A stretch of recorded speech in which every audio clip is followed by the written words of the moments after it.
We are here in Buhi!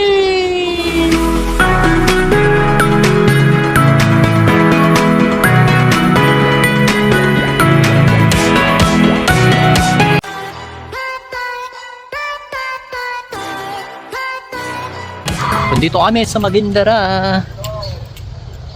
Ayan, yung famous na pinupuntahan po dito at napaka-presko po dito. Ayan, tara! Pasok tayo sa Maguindara!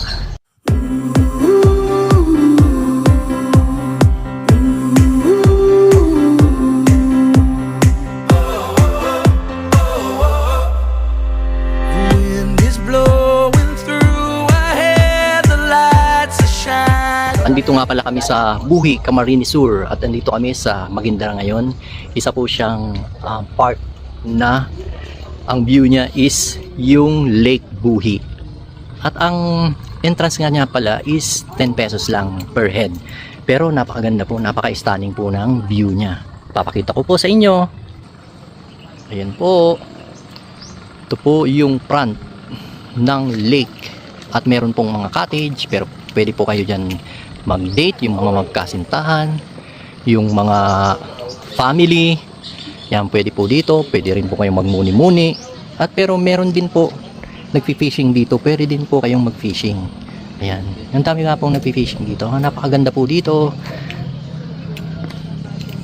Ayan, medyo madumi-dumi lang po ngayon kasi kakabagyo lang nga po ng Johan. Ayan po yung fish na statue nila. Ayan, sarapan ang tawag nila. Yan po yung the smallest fish in the world. Ayan po. Namasyal po kami kasi medyo madali na po kami bumalik na naman po sa Canada. Ayan po, ipapakita ko po sa inyo dito sa surroundings po. Napakaganda po. At saka malapit lang po ito sa ano yan, sentro ng Buhi. Pakalampas nyo lang po dun sa may yung sementeryo galing po sa sentro. At andito nga po yung bridge, malapit din po dito in between the sementeryo and then the bridge po yung location nitong place na to. Napakaganda po. Ayan, wow.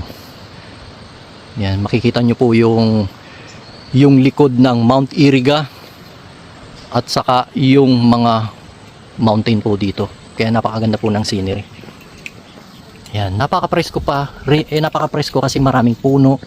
Makikita po ninyo dito, napakaganda. Yan.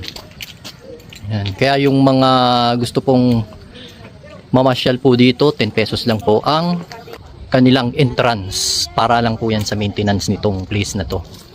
Yan po, yung mga nagde-date, yung mga family, pwede po dito mag-relax kasi napaka-presko po ng lugar. Yan po.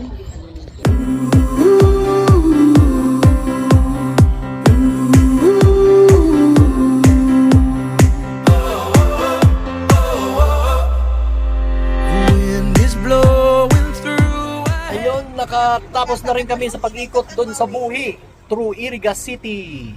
Ayan po, dito na po kami nagtatapos at maglalunch na sa finest restaurant ni Kuya Wawi.